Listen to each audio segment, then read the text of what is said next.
And we're live. Yo, yo, yo, yo. Did a little Jasper intro. Hey, everybody. What's going on? Yo, yo, yo, yo. It's Jasper. It's Lord Master Jasper here. Hey, what's going on, everybody? Welcome to PM in the PM. That's right. This is Pong and Mav in the PM on another amazing Thursday night. As always, I hope your week is going just, spectacular so far. Sorry about the little bit late start. Obviously, most of you who are regulars here are used to this kind of roller coaster with me and Mav on Thursdays. Tonight's my fault. We always like to say whose fault it is. Tonight it is my fault. Yeah, man. But yeah, it's great to be back in the chair. It's great to be in a week of video game news that is nothing but speculation town, which me and Mav being co-mayors, 2/3 of the mayors of Speculation Town. Shout out to Mr. Boomstick, who is the other third. We live here sometimes, but this week, man, we got some good stuff. So we are going to be in Speculation Town. If you hate Speculation Town, I'm sorry. Just buckle up and get ready. Close your ears if you need to. But we're going to be doing that. We got some great spicy news about the Oblivion Remake, which is going to be high on Mav and I's list. So we're going to talk about that as well. So we're going to get into a bunch of stuff tonight, and we're going to have some fun tonight. Mav, totally off topic, though, before I get to you, brother. Oh, something off topic. Nice. Let's go. Well, just a little bit off topic. You're a car guy too, right? So you've had plenty of cars. You like to drive fast. You've driven fast. I will never outgrow this, brother. Like tonight on my way home, I just got to say, because, I talked a little bit about this on Living Split Screen last week with Steel, because the seasons are starting to change, and I'm planning on making a major move come next year, and I'm going to go somewhere warm. I'm going to get out of the season change, but I love the season change, especially coming into spring when we get through our 5 months of winter. I would imagine, like, if you live in a place like Minnesota, it's like, thank God it's finally over, Bro, it is. Yeah. And then we could still have, because we just had, a snowstorm a week and a half ago or whatever Right. the hell it was, right? So we could still get these random bouts. We're supposed to get some ice on Saturday, right? But today, it's nice, easy 64, brother. Just a nice, easy 64. Tomorrow's gonna be 72. But man, driving. Did you roll the window down? Bro, I got the windows down. I got the sunroof pop. And again, I'm that guy. I don't use air conditioning at all. So I can't stand it even when it's super hot. Like I will have 2 days out of the year that I will actually pop on air conditioning. I love fresh air. Windows down, man. Perfect traffic tonight. Average traffic, but everybody was like playing checkers. It was just everybody was perfectly spaced out. Man, my Civic is nowhere near my old Evo, right? My old Evo was special as one of my cars, but anybody who drives a turbo vehicle or a supercharged vehicle, you guys know, man, 50s and 60s are just a sweet spot for the power, man. The turbos and the superchargers just love the 50s and 60-degree temperatures. And tonight was one of those nights, and I took the Civic because my Civic's got she's only a little 1.5 liter, but she's got turbo on there, right? Took it off the Econ boost, said screw the fuel economy tonight. Had the music cranked to max, and just pleasant drive home. Opened her up, brother. Just opened her up in and out of traffic. It's been a minute, but man, did it feel good, man. You remember? You like those days, man. We just, feel good, man. There's the dopium hit, man. It's just crazy how good it is, man. Yeah, I had my first car when I was 16 was a 99 Mustang. Yeah. That one was totaled. I had a 2000 Mustang. Yeah. Well, again, you said teens, so yes, of course. Right, exactly. Yeah. Yes. So yeah, I had those days, and I remember I've been in some really bad accidents when I was younger, so I drive more cautiously now. Like kind of like a grandma, Really? Yeah, but I definitely have had my fair share of enjoyment back in the day. Now I'm like, stop, cut people off, honk honk. I'm like, you're gonna cause an accident. You'd be one of the ones I would have played checkers with tonight, though. Yeah, for sure. I would. I make sure I have good distance between the cars. I'm like coasting. people don't revving their mind that. engines. I'm like, oh, you're not gonna get anywhere faster. What are you going? You're getting 5 feet forward faster than I am. Okay, that's gonna be great for Mm, you. You know what I mean? Yeah, mm. Ah, man, there's I miss those just days though. I do.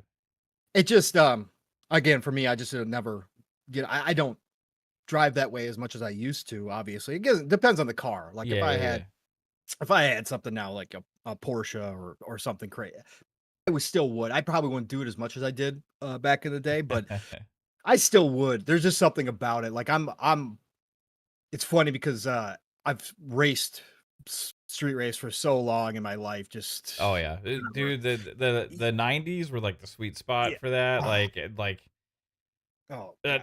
I remember like in like caravans on the highway, and you could Yeah. just see, and I'm talking about at 3 o'clock in the morning. I, You could just see behind you like 1,000 headlights, everybody following to the next spot. You all line up, park, you start getting the races going. Then if somebody yells out 5-0, and everybody just hops in and runs, and then goes to the next spot, and it's just something that's just like that was, the life back then, but that was a long it time was a long ago. time ago. Yeah, it was. It's just different, man. I just had such a great drive home, man. Long day at work, and there was just nothing better than getting in the car. I was like, God, it feels just so good. Start driving, and just got that feeling. And then Spotify just Yeah. took my 2000 songs and just spit out the perfect mix tonight. Right? Didn't have to skip too many songs. It was just hitting right. I was like, ah, God, Yeah. get off Gotta that love it, man. econ little button and just opened her up. And I was like, oh man, it feels so good. Yeah, Anyways. I wish I had that fun driving the last few days. I've been driving all over DFW because I have, multiple jobs, like, I live in this one location, and Mhm. one of my jobs is, like, an hour in west of me, and then another one of my jobs is an hour east of me, and then another one of my jobs is, like, an hour, like, southeast, so, like but none of them connect in a way to make sense to go to Mm, one or the other. It's all just, like, an hour, and then if right. you hit Just rush the hour worst. traffic, 5 o'clock, Yep. that what would be 50 something minute drive turns into like an hour and 40-minute drive. That's been Yep. my life the last I week. Been I know that well, sir. Yeah, it's been That's fun. plenty of my driving too, except I don't have to go that many different directions. So that is a you thing, but I feel you because it does suck, man. And most of the time it does suck. Driving can suck, but I love driving. Again, I've never been the guy to work on cars. My stepdad really tried. God rest his soul. He knows he tried hard to get me to work on cars, and I wish I would have because he built cars, and I wish I would have learned, but I never did. But Yeah. driving, mm, there's still nothing better. As much as I do it, I still have never fallen out of love with driving, except for when it's traffic and it just sucks ass. But anyways, I still think it's relaxing as hell. That's enough diversion though. Let's get to this, man. And shout out to Ghost Fixer real quick. We're gonna shout out the chat later, but Ghost Fixer jumped in here and said, "What up? Got hired at Hobby Lobby today." Hey, listen, big W, Ghost Fixer. Congratulations, sir. Love to hear it, man. Yeah, just straight up congrats, brother. Straight up congrats, man, on the new job, man. I hope it goes well for you. Celebrate them W's, man. For sure. Stack them. So good for you, Ghost Fixer. But let's get to this man here. The co-mayor, as I said, a third of the mayors of Speculation Town, the CEO of Fun Speculation Network, the man, the myth, the legend, the man who has the nickname Fun Speculation, aka Mav, sitting down with me. What's going on, brother? How the hell are you? And I should also ask you, are you Cowboys making any moves? You guys have been quiet. What's Yeah, going they've on? been they've been like getting a bunch of depth, Mm. but we've actually lost better players than we've added because we lost Jordan Lewis and we lost Rico Dowdle. We got another different running back from Denver. We got another corner we traded for. We added some defensive line guys, some linebackers and stuff. But all these guys that we added were like former first to third round picks that didn't pan out on their teams. I Um, love reclamation projects, brother. yeah. That would be my go-to if I was a So GM. they are like I love it. Yeah. bargains Hmm. for the upside, right? So I'm saying we're getting some depth with the hopes that they could turn into something still. Yep. And after that, we have the draft coming up, which because we sucked so damn much last year, we actually have a pretty damn good draft pick. So We we'll had a sweet see. draft this year. We need a running back, we need a receiver, we need another corner, Yeah. another edge rusher. So You yeah, do need. Didn't you just trade? Who'd you just trade? Did you trade DeMarcus? Who'd you trade? we lost to Marcus Lawrence. Okay. Okay. Yeah, That's yeah. and that's he was a glue guy for a long time. Mhm. Even yeah, I'll miss him for sure. But yeah, just been following along, and we'll see. Hopefully, they put some stuff together. New coach this year. Right. So, but other than that, yeah, just been Great it's coaches. yeah, but it's first head coaching job, but somebody that was the coach of one of the worst offenses in the NFL last year, Makes sense. which is Dallas. He's gonna take So that step up. He's gonna take that step yeah, up. yeah, we'll see. His dad was a good coach. Never won the Yes. big one. Yeah. Nope. A lot So of people have won the big one though. yeah, I that's don't hold true. that against people. That's true. Yeah, yeah. Marty was a A good lot of coach. great ones. Never won. So, anyways. Yeah, like we're doing stuff, but yeah, other than that with gaming, I've been just kind of playing this and that. Got a little bit. I haven't spent a ton of time with one thing. Okay. Avowed is still trucking along there. I decided to go back and do some more of my bounties and finish some bounties and stuff. I heard they had an update today too, so I They need to did. go back and install that. Balatro, I'm still stuck on the current the eighth difficulty. I'm on the blue deck, so that's still kicking my ass. Frustrated on that one, but I'll eventually get it. And other than that, yeah, just so a little bit of Monster Hunter Rise or not Rise, Wilds. Wow. Sorry, going back. Monster Hunter Go back. Wilds. But yeah, just kind of like perusing the selections out there right now and anticipation of more to come soon. So I got my eye on maybe getting some different things coming up, and maybe there's going to be some surprises that hit that we'll talk about on this show as well here in the next month, possibly. But yeah, what's up with you, Pong? You've been. Oh, also, I had an epic amazing fucking run on Age of Mythology and a Ooh, you did skirmish. pop back into mythology, huh? I did, and I made the mistake. It was like before bed, Yeah. and I was kind of like I was playing Balatro, and I was like, fuck this, fuck this game, fuck it. That eighth difficulty was like pissing me off so much because Right. just trying so many times on that one. And I was like, I'm gonna play something else. It's like, the update for Age of Mythology hit. I'm gonna launch that. But like I launch it, and then just like a notification comes up for like the daily act Sure. challenge or whatever, or daily Yeah. skirmish thing that they have. Yeah. Like, okay, I'm Yeah. gonna do that one. And I picked one of the new Chinese Yep. gods there, and I selected that and I run it, and this was probably like I was thinking, oh, okay, it'd probably take 30 minutes. It's probably like 1:30 in the morning or something, right? Famous last words. Yeah, Yeah. and I was like, okay, I'm just gonna play this, and the next thing I know, it's like 4:30 a.m., right? And then Kate's like, "You're gonna shut that off?" And I'm like, "I can't, I can't, like I can't. I gotta finish this." So she like starts falling asleep and stuff, and I was like, "I'll turn the screen down," Oh and my I'm just god. keep going until I fucking beat it. And I thought I was about to beat it. I was about to beat it. I had my Titan out. I was destroying their shit and everything, but they managed just barely to get my Titan taken out. And then guess what happens? They fucking get theirs out right at the last second. And then I expended all my army. My Titan's gone. They have nothing left hardly except a fucking Titan. And then I'm going there and trying to build back up to take it out. Eventually I do it and end up winning. But yeah, it was a much longer battle. I'm talking about a few hours at least through that one skirmish. Ah, But it was amazing because they had the was it back and forth. 1v1? No, it was three. It was Okay. me and two other random enemies, but there's no teammates, Yeah. right? So it was just like three Oh, okay. three So it was a free for all, free for but it all, was three okay, teams. 1v1v1. Yeah, yeah. Okay. Okay. I And got you. Okay. in the first one before I took out, the other one, I caused the first one to resign, right? So then I was working on the second game. The second one's the one that got their Titan out in time. Bro, that long, you should have had multiple Titans out. The hell were you doing?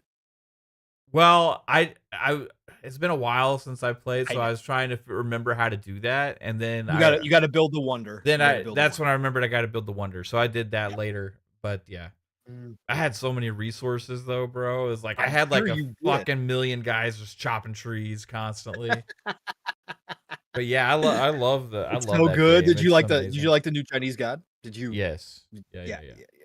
Good Yeah, shit. amazing. I had Good shit. Did you get the fucking water flying dragons or did you get the water dragons. Had the water Yep. dragons and like the fire phoenixes. Yep. Yeah, it was just fucking amazing, dude. It is. And the little headless like lion looking Yep. guys, you Yep. know, that those Mhm. things. Yeah. So much It's fun. so good, dude. Good. Love It's games so like good. that. And we got word this week that 2 Definitive Edition is getting another massive fucking update as well on top of 4 Yeah. getting For more new free content. Yeah. Crusade cultures as well. Bro, I put out a tweet and both Age of Mythology and Age of Empires both liked my tweet, but I just said this franchise just gets massive amounts of love. And I said shout out to World's Edge for making this entire franchise, Age of Empires and Age of Mythology, goats of the RTSs on both PC and console. Like the support that these games get, bro. The fact that the 2 Definitive Edition is getting this huge update, is just wild at this point. But that's how popular all 3 of these titles now are. 2, 4, and Mythology. They all have their own lane. It's just so cool, man. It's just so cool. And we got another RTS I'm looking forward to launching next month, bro. Yep. Tempest Rising. Yep. Looking so Tempest good. Rising.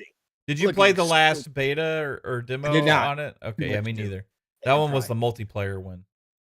There was a multiplayer one, but do they have another one out right now for single player? It's possible. I don't need to. That's the thing is like once I tried the other one was it late last year, I think? Once I tried that, I'm like, okay, yeah, this is a day one for me. Just release it as soon as possible, please. RTS fans are just eating good. Oh yeah. Finally they can eat on PlayStation too. Yes, and PlayStation fans are actually. I saw some of the actual We Bleed Blue guys playing some Age of Mythology and some Age. Weird, but we don't count those games, man. Yeah. But I did see a couple of them actually posting shout out to them for posting screenshots where they just jumped in for a minute just to, brag that they did it. They obviously bought the game, so whatever. But yeah, shout out to the people. Again, yes, this is fucking RTSs are classic. And we're supposed to be getting that Star Wars announcement here too. What, this month or next month?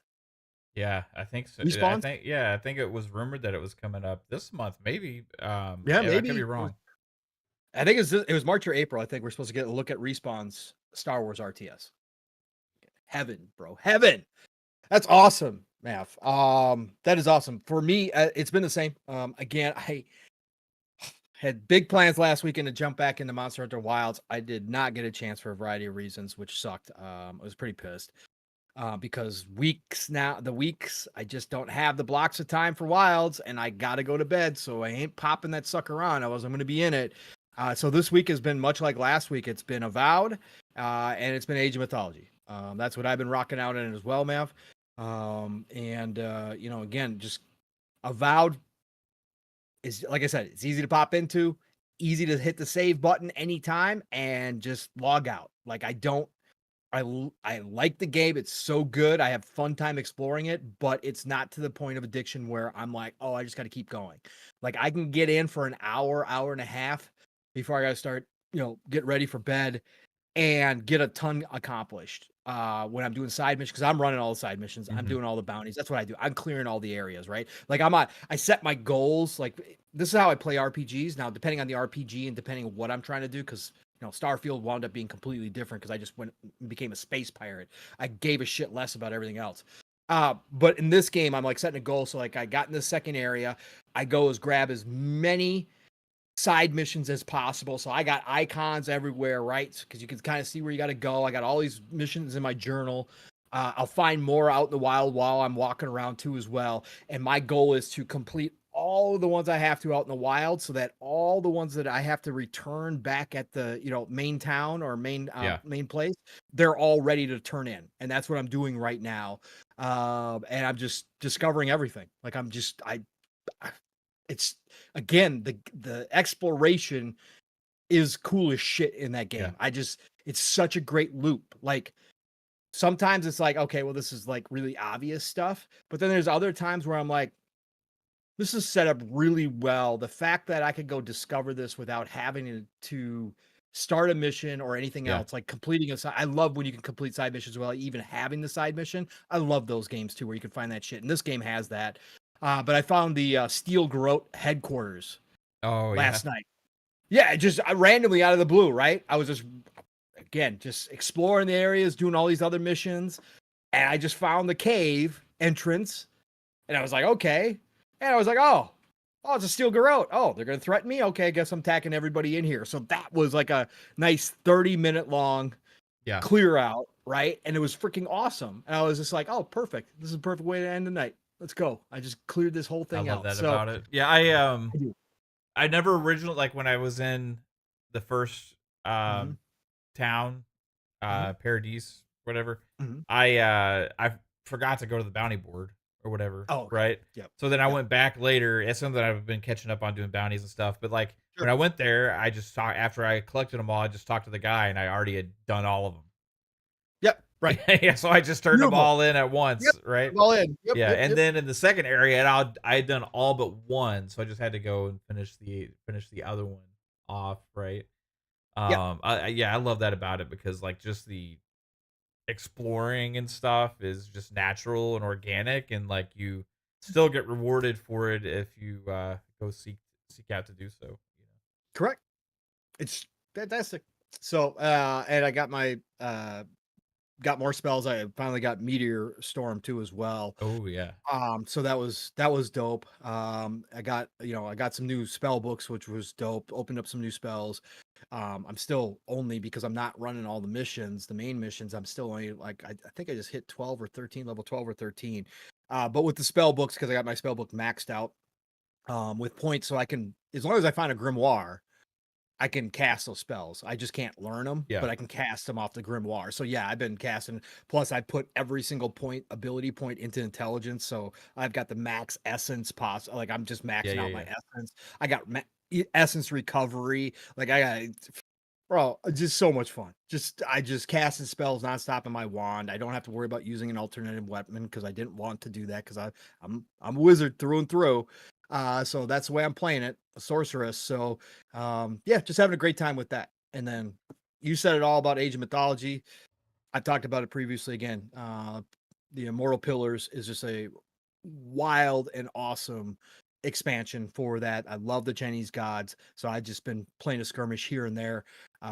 You get my speed up as I always like to do. I like to start increasing difficulty against the PC. Or against the AI. I like to attempt to play 2v1 or 3v1 and see how I do versus the AI, see if I can keep up with it and knock them out. It's just such a great challenge. And it just I it's just peanut butter and jelly to me, man. It's always going to be that way with RTSs, and I don't have to play online against other people. Again, Halo Wars is the only one I ever took yeah, seriously like that. Had a great time playing online against other people on Halo Wars 2, but and Halo Wars 1. But the rest of them, I can just kick back and play against the AI and just have a fucking great time. Play the campaign yeah, here and there whenever I want to. The campaign's set up great in these games, by the way. Age of Mythology campaigns are awesome. I love how they set them up. So yeah, man, just having a good time, man. Nothing new and exciting.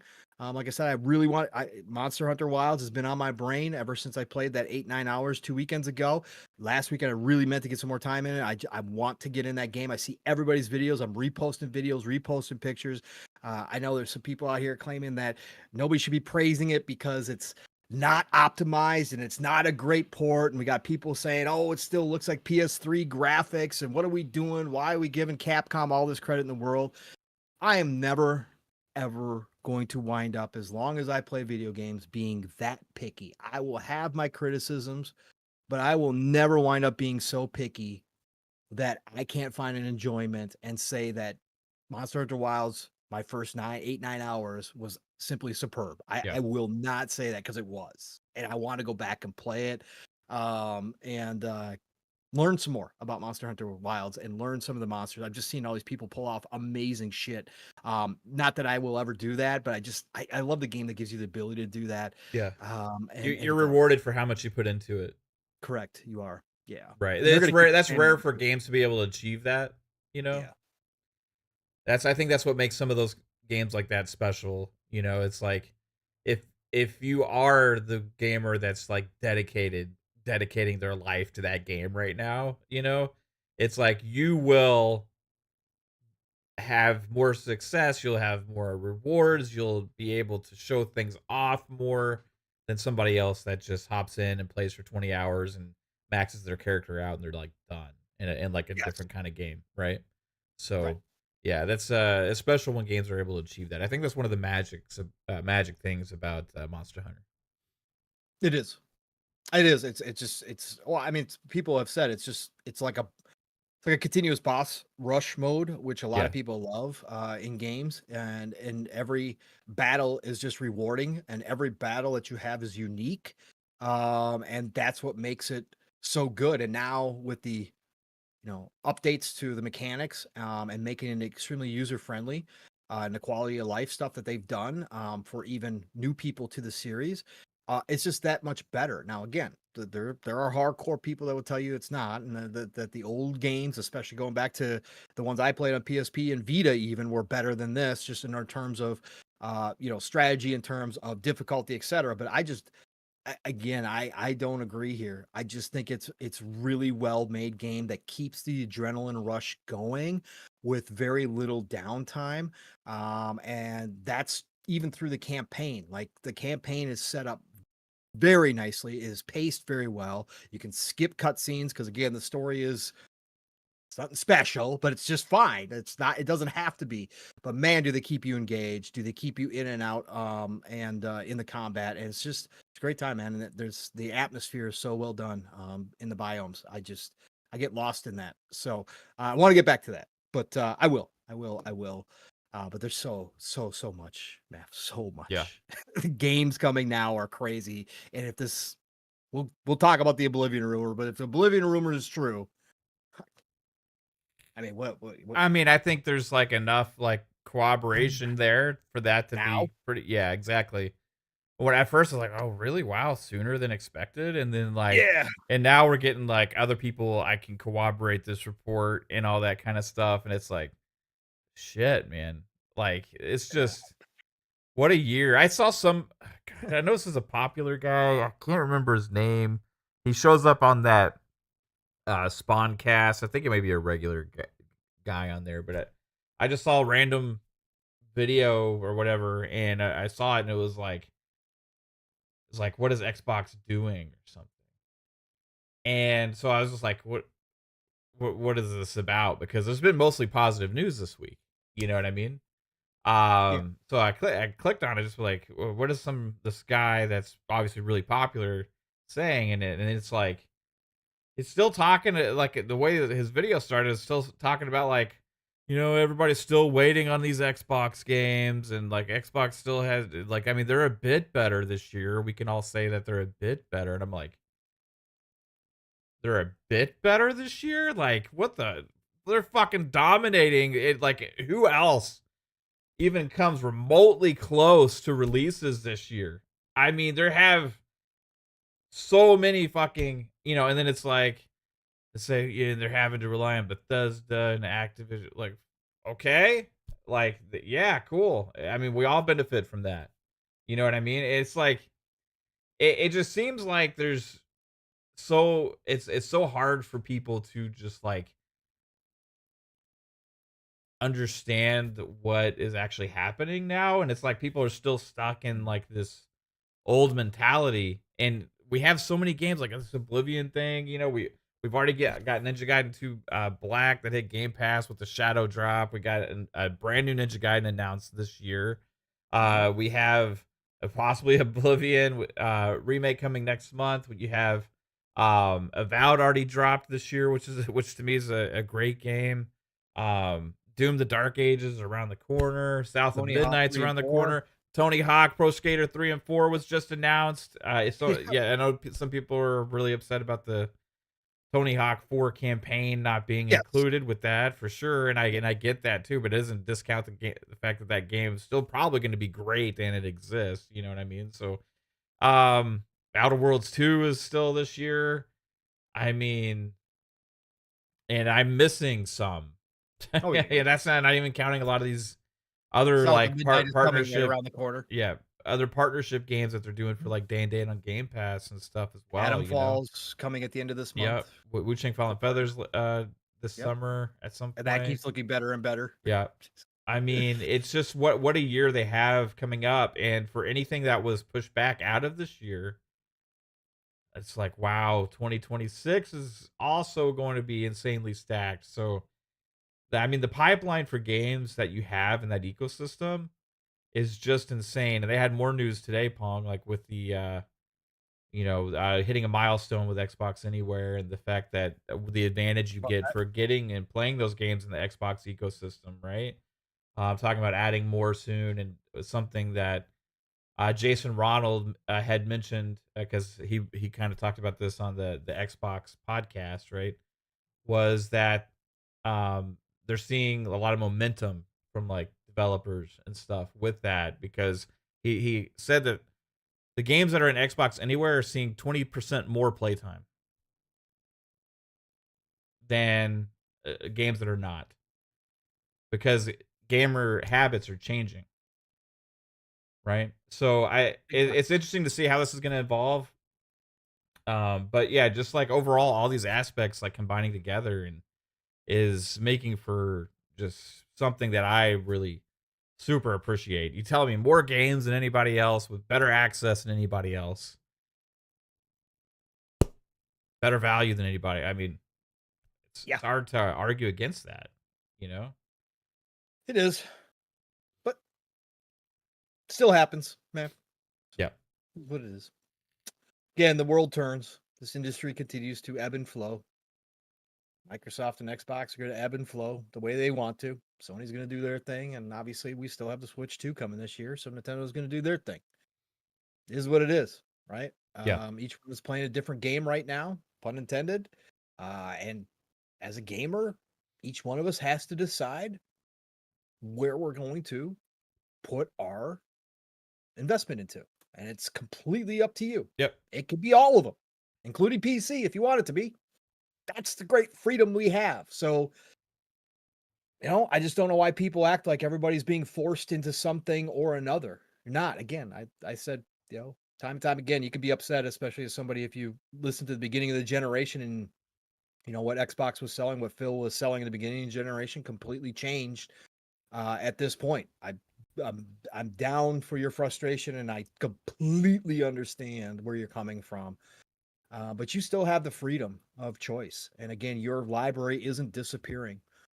So you have the choice to walk away from your library, continue in the library, or what you can do is you can go start a new library elsewhere and still keep your old library and keep your Xbox going, whether it's on PC or whether it's on the console or whether it's on a tablet or on the Amazon Fire Stick. That's what they're trying to do for you, is trying to keep your library open and available. Now, whether or not they fully succeed in that vision, we're going to find out, but they are trying to make it a thing. And we're going to talk about that because that Yeah. comes into a little bit what came out this week as well, about not only the handheld, but then obviously the next gen of what they're trying to do. So, but we all got the freedom. Like I said, I left my PlayStation library behind. So anybody who tries to say, yeah, but you're not going to leave your library behind, I already did. I left over 250 plus games behind on my PlayStation. And I lost all my saves because I didn't keep my PlayStation Plus going. So again, it is what it is, man. It's all mental and it's all perception and it's all how you're going to think about it. But I'm here for the long run. Mav's here for the long run, especially with what we are getting, and it's only growing, like Mav just said. So whether or not I would be competing 1-on-1 and fighting the good fight and trying to crush other companies out, really doesn't matter at this point. I'm not in power. I'm a gamer, and I got to decide where my money goes. And Yeah. Right now it's PC and Xbox, man. That's what it is. So I'm happy. I'm happy because I get to play my games anywhere. A lot of them. A lot of them. And there are Yeah. going to be more of that too. So but we're going to get into more of that. But let's get this chat shouted out. We've been talking some good talk here already early on. Thank you all for joining us on another Thursday episode of PM and the PM, Pong and Mav and the PM. And again, we don't do the business stuff much here, but every once in a while when it pops in my head, I do like it. If you got an extra second, please, if you got a chance, just hit that like button. If you got an extra 3 seconds, if you can share us out or retweet, Mav's tweet or Caitlin's tweet on X, if you're on X, whatever. It just helps. And we appreciate all of you, man. And again, we don't do that very often. We don't even say much around here, but every once in a while it pops in my head. I'm like, probably should say something. But love you all for joining us on a Thursday night. And let's shout out. Let's see who's here. God, Bursof King is in here. Where he goes on. He says PC, Xbox, best combo. I'm enjoying the hell out of it. God Emperor.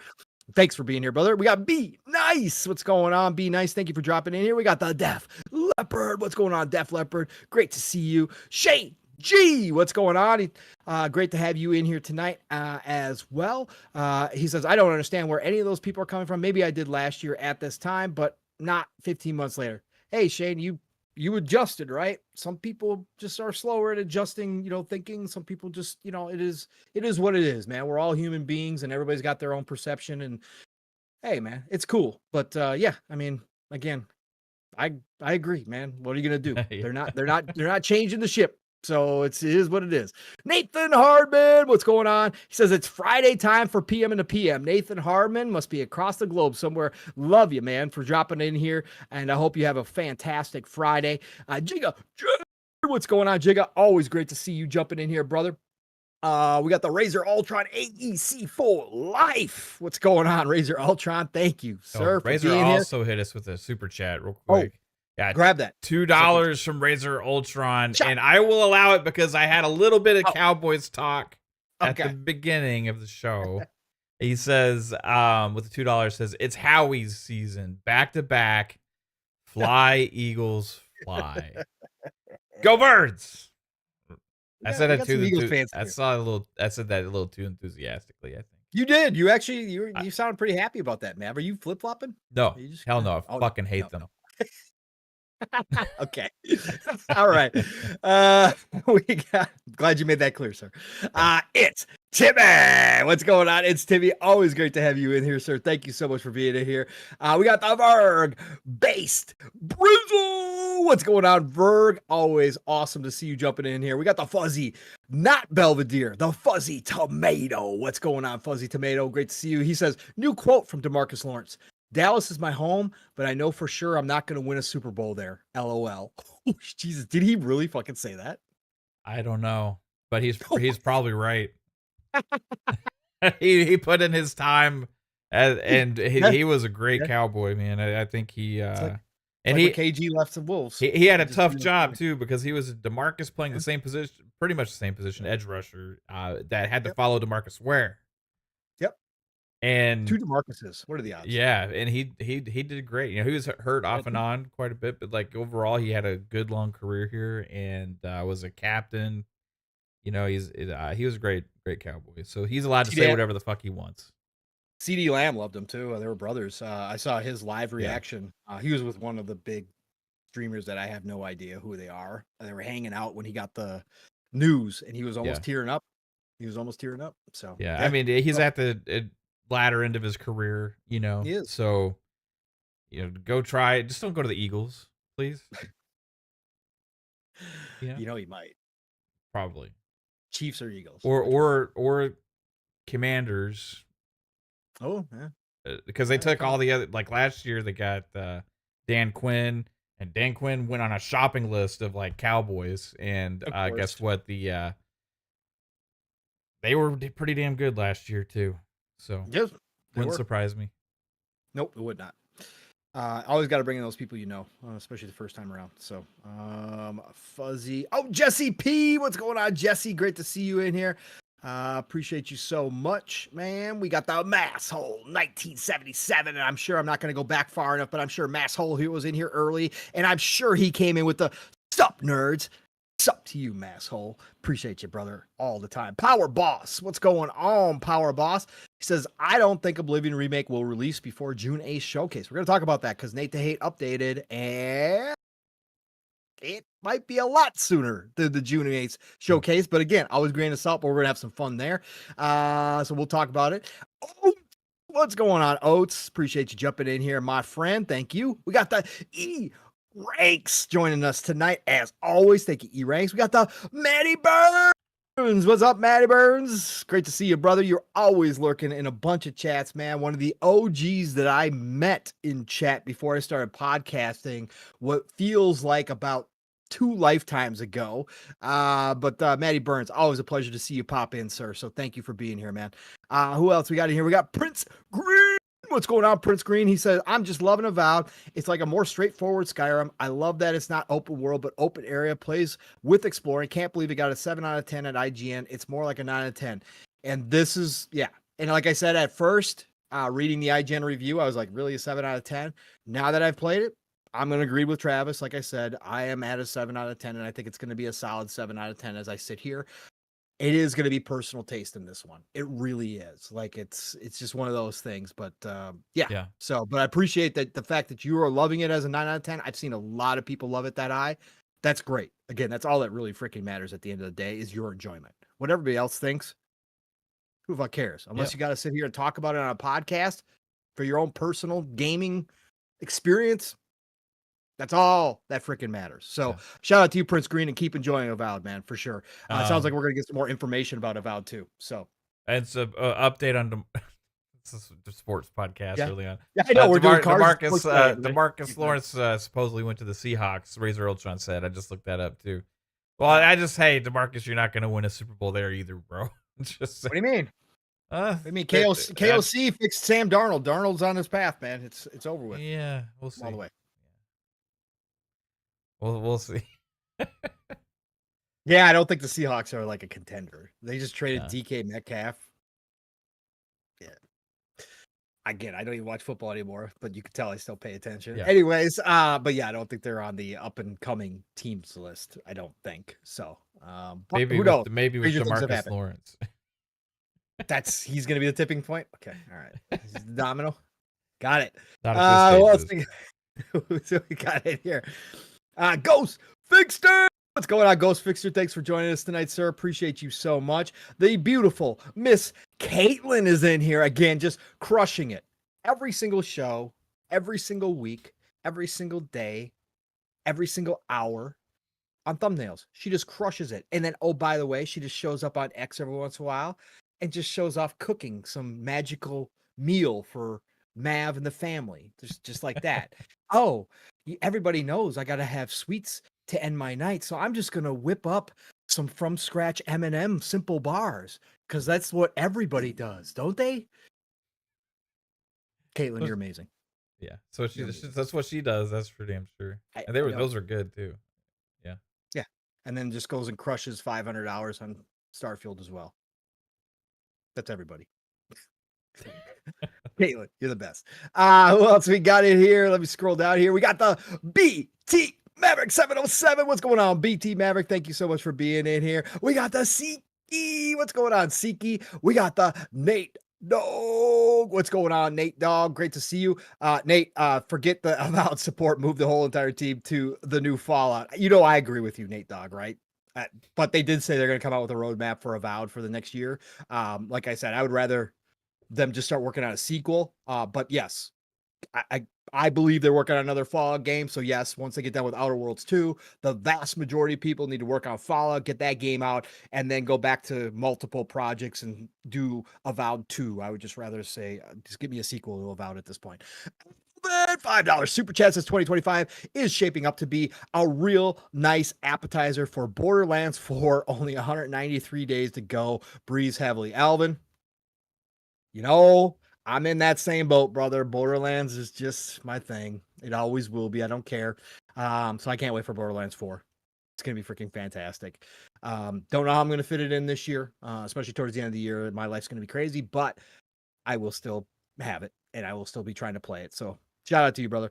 Thank you for the $5 super chat, by the way. Choo choo, motherfucker. Choo choo. We got Talos right here. What's going on, Chalos? Great to see you as always. We got the Samuel Page jumping in here. Says Bethesda would make a good Watch Dogs. Oh, look, listen, Bethesda's got 3 main franchises now that take 8 years apiece to come out.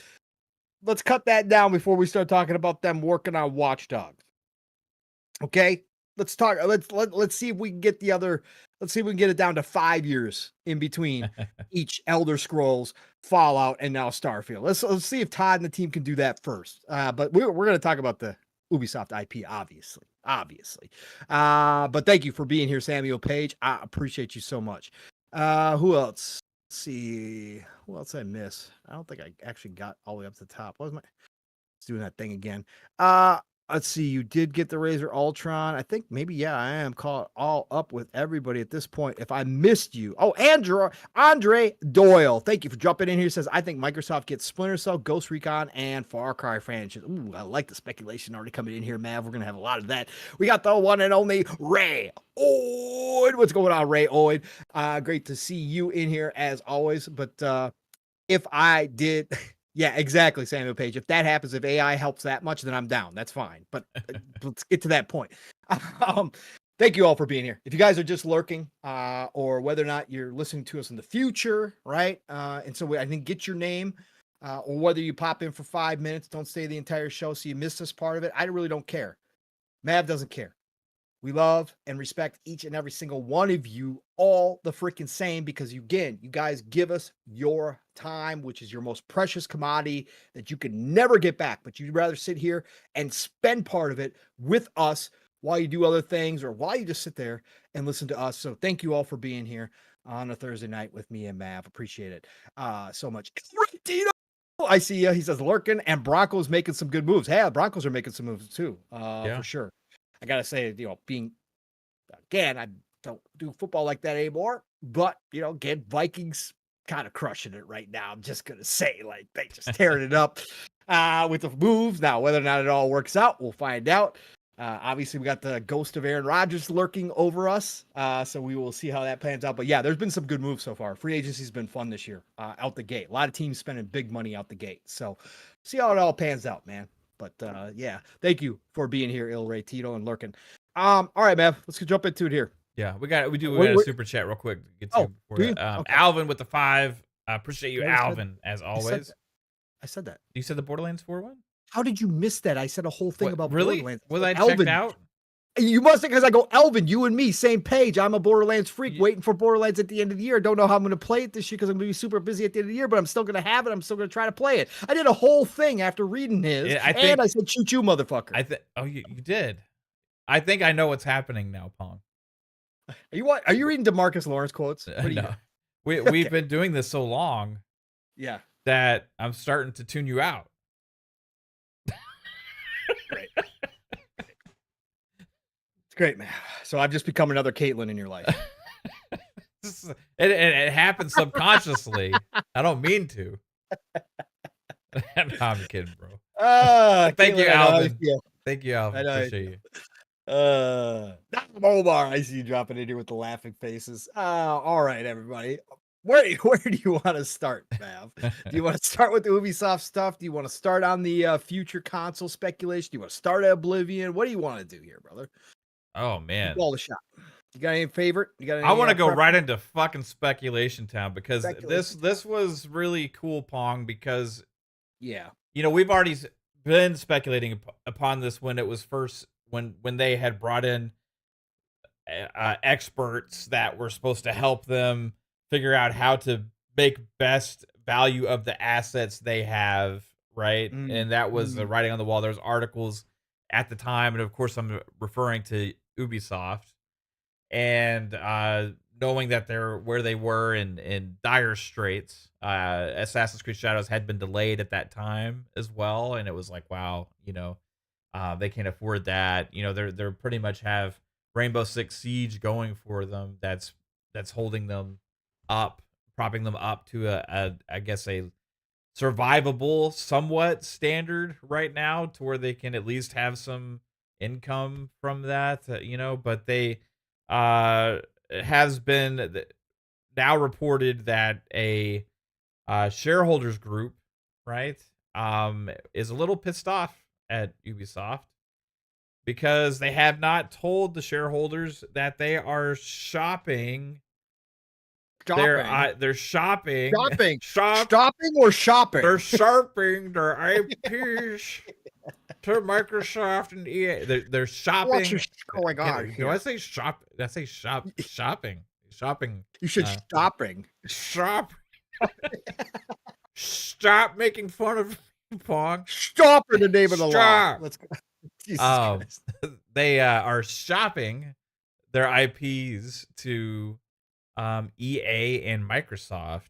Mm. And Yep. coming from a shareholder that's upset, talking about raising, possibly forming protest and stuff, like it's interesting because that comes with a certain level of credibility that obviously they're upset or heard something like that's pretty serious or damning for them as a shareholder to take that stance right now. So that leads to me that there's a lot of credibility in this report. And it matches kind of some of the speculation that we had about them shopping their IPs and they'd be starting to divest stuff, which was what some of the previous reports were that they might end up having to do. And but the most intriguing thing for me was, in the back of our heads, we're always wondering, would Microsoft be buyers? Would they get in the mix here, right? Other publishers obviously as well could be interested. They do have some amazing IP at Ubisoft, and in fact, that's the most valuable thing about them is a lot of the IP that they have. But it started raising my eyebrows, perking my ears up a little bit about like what's possible to actually happen. Could we see Microsoft end up actually owning Splinter Cell, Far Cry, like the Clancy brand as a whole? And at first I was like, Clancy brand's probably off the table because Rainbow Six Siege is like the only thing they got going for them right now, Mm. But then you made a good point in the DMs about, well, they could just license it back Yep. and they could continue with that or even make another keep the updates and all that stuff going for a Yeah. licensing deal, and they Absolutely. sell off the IP, and they could be part of the negotiation as far as like, yeah, we'll take it. You have the rights to retain this game and keep forward with it. Very specific Yeah, games from Tom criteria Clancy. and Yeah, stuff. yeah, Yeah, exactly. maybe even Yeah. some future stuff that they want to do or some other things, and a part of the Right. negotiation. I would Yep. think maybe Microsoft would be even more willing to do that, especially with their deals that they already have in place with Ubisoft. So Ubisoft Plus or Premium is on Xbox as well, and they have the deal with that was part of the ABK thing for future Activision games going into Ubisoft Plus, which I'm not sure if it's still a thing right now. I don't remember Call of Duty Black Ops 6 going in there. Maybe it did. I don't know. But yeah, I'm just curious, like what do we see end up happening here with this report if they actually follow through with this? Like, what does it look like? Who ends up with what? And how does Ubisoft, if they sell their most valuable assets, which is obviously the only ones that these companies would even be interested in? I like that's when you see a report like this, Microsoft and EA aren't going to them and saying like, we need the crew. Right. They don't. They you, you don't. know you know what I mean? Like Yeah. they're going for the big IPs that they have. That's Mhm. that's what has value, right? Far Cry's, Assassin's Creed, Clancy games, Mhm. stuff like that. Um, and it's just kind of interesting what could end up happening here or when, you know. Um, We talked about this, Mav, and we talked about this a lot with Ubisoft's troubles, right? Um, I said I think this year is the year we find out what's going to happen to Ubisoft because it is all coming ahead, right? It's all coming to a head at this point. Like they've done everything possible. Yves and the family have done everything possible to retain ownership and to keep the ship floating, right? They sold off some of their personal shares of great amount of their personal shares to Tencent, right? The Guillermo Yeah. family shares. So not actually Ubisoft shares, but the Guillermo family shares. You know, he's raised funds in a variety of ways. They had, you know, a really solid roadmap for Assassin's Creed, which they shared with us, what was 2 years ago now that they had that big presentation? It had to be 2 years ago. With the roadmap, Assassin's Creed is their most valuable franchise by far, right? We know that. Yeah. It's their billion-dollar franchise, you know, after Valhalla and all that kind of stuff. But so I would never expect them to lose that. But at some point, Mav, the main point here is you've got, it doesn't matter how many of the shareholders are pissed. You got shareholders who are extremely upset right now. This share price has crashed over the past, you know, 5-6 years. Like absolutely crashed. It's crashed This and then is crashed upon the crash, right? right, Like exactly. as far as bad as it was a couple years ago Yeah. when we were talking about how bad it was, Yeah. it crashed from there to an astronomical low as Yes. well, right? Yeah. So it's just It insane what's happened. so you got pissed off shareholders, and Yeah. this is the thing with, you know, this industry now and these big corporations, including Microsoft, Xbox, Sony, PlayStation, all these companies. You got to answer to the shareholders. You got to make money, and Ubisoft hasn't been making money for a very long time. They've they've held it off. They've had, oh, we got all these plans. We're gonna come out with these games. Skull and Bones is gonna be our new games as a service. We're totally gonna make that happen, right? We got all these other games that we're going to use the Tom Clancy brand and bastardize that name, but we're going to get our first person shooter out there and it's going to compete with Call of Duty. We're going to hire a bunch of people, pour a ton of money into it. And that's going to totally work too, right? They've made all these big promises. And, you know, again, that's not only just to us as gamers, but it's to the shareholders, like how they were going to right the ship. And none of it has turned out, right? None of it has turned out. And even their most for sure thing, which is Assassin's Creed titles, they saved the location that Assassin's Creed fans have been clamoring for over a decade, which is Japan. They saved that location. Some people believe they saved it for a rainy day like this on purpose, to be able to pull it out of their back pocket and give everybody what they wanted and have a for sure absolute positive, you know, hey, we're just going to crush sales because everybody's wanted to go to Japan. We're going to have Ninja, right? All this kind of stuff. And unfortunately, they stumbled with that as well, right? Now, not going to sit here. This isn't the discussion to argue back and forth whether or not they stumbled or whether or not it's just the atmosphere that we're in nowadays in this industry that is also a part of the problem with the discourse around video games, all that kind of stuff. That all comes into play, obviously. We know. Again, I don't think we have to cover what's happened to Assassin's Creed Shadows, but it doesn't change the fact that they had to delay Assassin's Creed Shadows multiple times. This last one, delaying it out of February. And so, and the pre-sale numbers are supposedly decent, but they're not blowing up. This isn't looking like it's going to be a massive seller. Could that change? Obviously. Again, the game could come out, just be simply just, and again, I've seen the video. Again, I want to play this game, right? Now, I've always wanted to play a ninja. I don't care, you know, if she's a chick ninja or not. Again, I like my girls in my video game, so I'm cool with that. I've always wanted to play a ninja. I don't care about samurais, right? I don't care about Yasuke and his tank-like abilities. I've never been a tank kind of dude, so I just care about the ninja. But everything I see, it looks great, looks fun, looks like Assassin's Creed. So it could come out and it could blow people's minds and everything could come together and everybody could, you know, word of mouth could spread like fire. And then all of a sudden you got more sales than you were expecting just because pre-sales weren't necessarily the best. But chances are that's not going to happen. So you now are at a tipping point with Ubisoft when it comes to the shareholders, and you've got shareholders speaking out. In fact, this is the same group of shareholders who spoke out at the end of last year about Ubisoft. And now you've got allegations, Mav, to kind of bring this back around to our main topic here. You've got allegations that Ubisoft was hiding some facts from the shareholders because you had Yves come out and give one of his big speeches and, we're going to fix everything and we're looking at all these different ways. We're going to restructure. We're going to do this. We're going to do that. Well, when you're a publicly traded company, you're supposed to reveal to the shareholders at the minimum all your plans. And they're claiming that Ubisoft has already been talking to EA and Microsoft Xbox about selling off their IPs. So now you got some legitimate allegations from your shareholders against a company that is already performing as terrible as it is, just a little over $12 a share right now, and underperforming in the main part of their business, which is video games. So you are in a dire situation if you're Yves and the family at this point.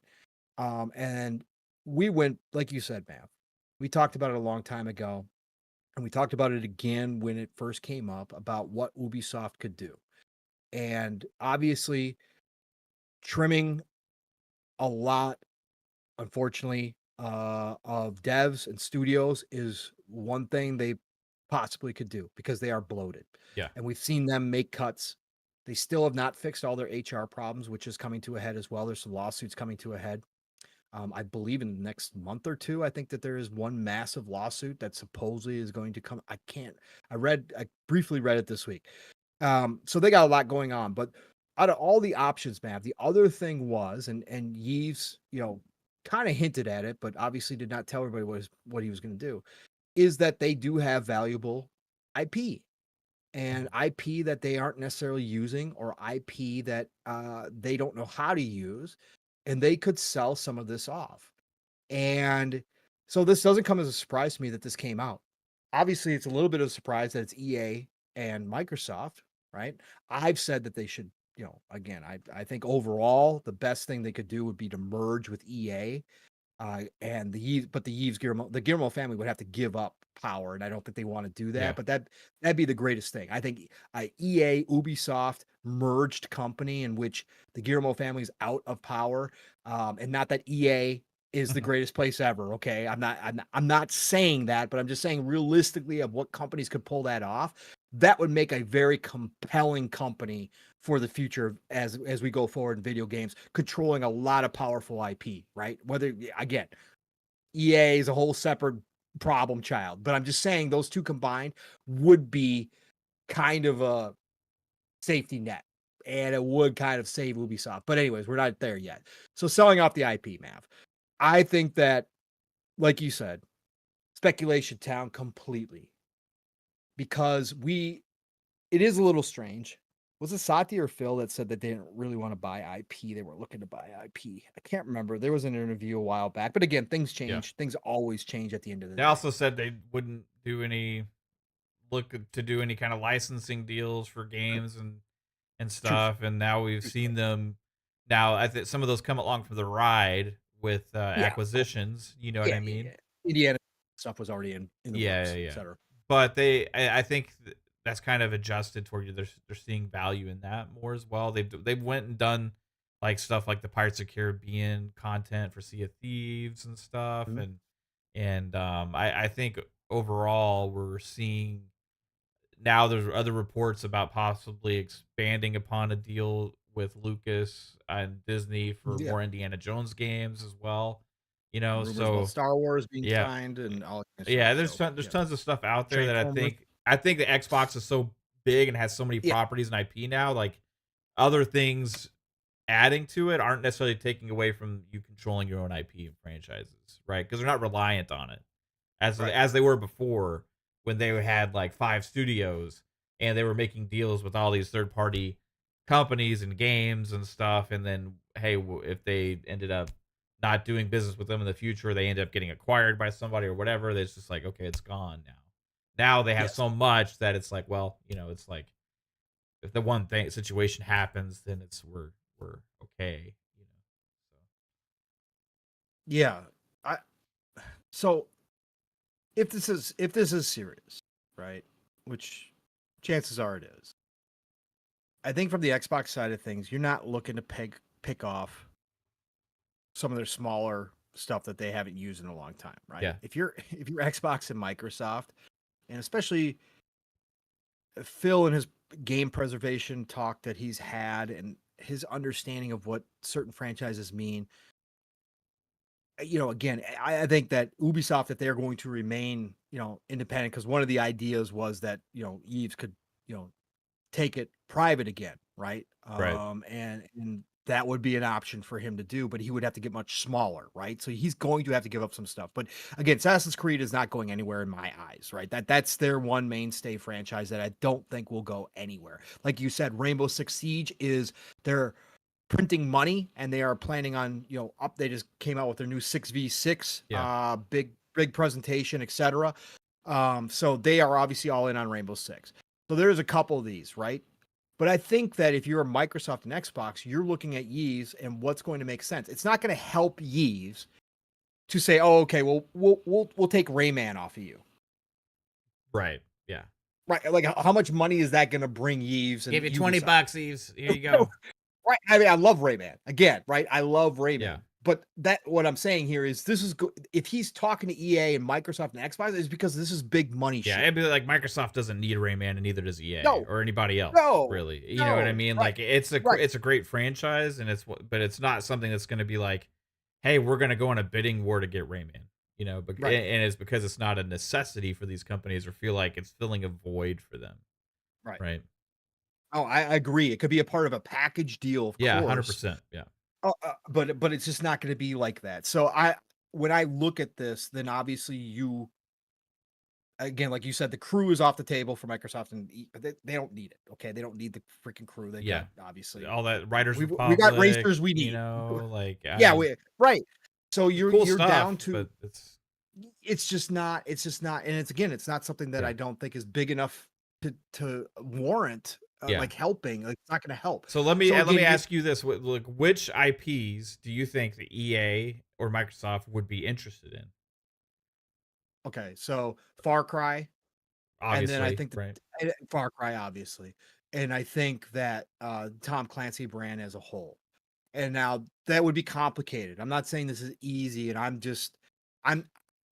think nowadays and I think why they've probably gone to Microsoft and Xbox as one of the companies, and why we're not hearing anything about PlayStation, is because they already have and I'm not saying they don't have a good relationship with PlayStation. Obviously they do, but they have a very good relationship with Microsoft and Xbox. They just, they cut a deal for the streaming rights to the Activision stuff with Microsoft and Xbox. Xbox went to them and said, "Will you be the caretaker of the Activision Blizzard stuff?" when they needed to do that for the court. So there's a different level there, and they've, again, I think that's why they came there, because if they're going to do this and they are going to potentially give up some of their big franchises, sell off some of their franchises, they want somebody they can work with, because I do believe there is a way, Matt, where Microsoft and Xbox buy the entire Tom Clancy brand, all the rights from Ubisoft, which would be, even in its current state, a sizable amount of money, right? Mm-hmm. It still would be something that would help Ubisoft. And then, like I said in the DMs, find a way to turn around and obviously keep the rights to like Rainbow Six Siege, with Ubisoft, and license them back the rights to make certain games, specific games like that. Mm-hmm. But then also have Microsoft to be able to work with the Tom Clancy brand on some of the franchises that Ubisoft is not going to do anything with, right? And so I think that, and plus it would also give, and again, Microsoft really hasn't shown a whole lot of interest in this. However, with Fallout, what happened with Fallout, they would have some rights to obviously some entertainment movies and TVs with Tom Clancy, right? And again, that's not going away. Transmedia is still a big thing, and that could interest Microsoft and Xbox as well. But it would keep that Tom Clancy brand. Whatever happens to Ubisoft, right? If Ubisoft did wind up going under, at least in Phil's eyes, they would have control of all the IPs, and the IPs wouldn't be, disappear or whatever the case may be, and or get or lost, end up or some broken other up. random Random shit. or an embrace a group situation or exactly. something like that, right? So I think that makes the most sense. And of course, the other franchise is Far Cry, and Far Cry still has a lot of value. 6 did well for Ubisoft, but Ubisoft, I don't know how much more they've got for Far Cry, right? They've kind of run its course with Far Cry. Where does it sit in their priorities? How high is it on the list? If you are being realistic, if you're Yves and the Guillermo family, and you got to say, hey, we got to give up some of this stuff, I think Far Cry's there along, with if they can work out a deal with Microsoft and Yeah. Xbox for Tom Clancy IP. So that's just my idea. Again, how it all work. Again, I'm not an attorney. I'm just shooting from the hip here. So Speculation town. you think Go ahead. Ubisoft would just automatically decline any offer for Assassin's Creed? Yeah, unless Yves is the only way, Mhm. and I mentioned this when we first started talking about this last year. If he is going to go private and he is going to absolutely gut the company and go private and start over, right? Because he has the ego, obviously, to believe that he can rebuild his baby again, then he could keep something or bunch of other stuff and sell off Assassin's Creed. He might consider it, right? He might be desperate enough to consider selling off Assassin's Creed. Now, who is going to come in and buy that franchise and also have a team or teams that continue that franchise forward, right? That's the question, because it is very specific what Mhm. Assassin's Creed is, right? So do you buy a bunch of teams from Ubisoft too? Do you buy studios from Ubisoft Yeah, as that's the well? tricky thing because Right, with right. either company, it's like, Yes. okay, so let's say, and I mean, Prince of Persia has some value too. I think not as much as Assassin's Creed or as much Right. as Far Cry I can see or a bundle of the smaller stuff yeah, going yeah, somewhere, yeah, right? for Yeah. sure. Yep. But like I look at it and it's like, okay, well, you buy the Clancy brand, you want to maximize the value of that, Yes. and across multiple franchises. The Right. Splinter Cell, of course, Rainbow And Six, that of makes total course, sense. Yes. Yes. Ghost Recon, of course, The Of course. Division, of course, right? Right. I mean, there's other stuff out there too that you could go back to, like RTS wise, you could end war, you could mess with that. I'm not saying bring it back exactly how it was back then, but like a new take on a military RTS using the Clancy brand and franchises at their disposal would be interesting. Hawks was part of it too. You could do some interesting Yep. things there. Like there was so much in the Clancy verse, right, that exists. But with that comes the necessity to have developers able to create the games and the franchises, right? And I think Ubisoft has like 20,000 developers and they failed to treat these properties with the respect they deserve and actually release games on a regular schedule. I mean, we're 5 years into the second generation without a Splinter Cell game. Ghost Recon hit last gen. So you got one good game, one horrible, and then another one that was a horrible launch that ended up becoming a better game over time.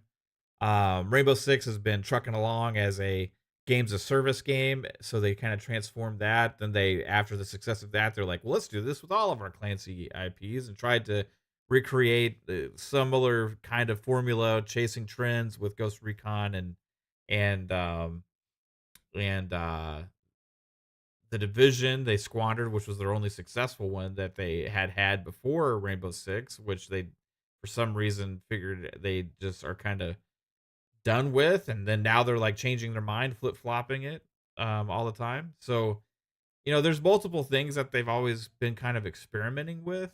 The Division Heartland was an idea that they had, and they canceled that too. They ended up doing the free to play shooter, X Defiant that got canceled. So they've been like dabbling in this universe, but only really still just coming out with the Rainbow Six Siege content and new seasons for it, right?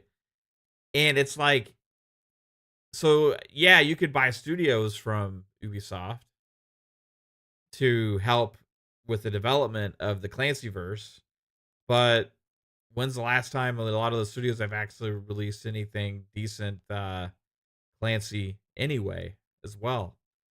So it's like a bit of a conundrum, I think, and I try and think of who would be the best matches, and maybe like in house, Xbox already has some developers that could do great things, especially if you include Activision uh, side Mm, in there with mm, an Infinity Ward and Sledgehammer and Treyarch, and some of the support studios have been working on Call of Duty for a long time.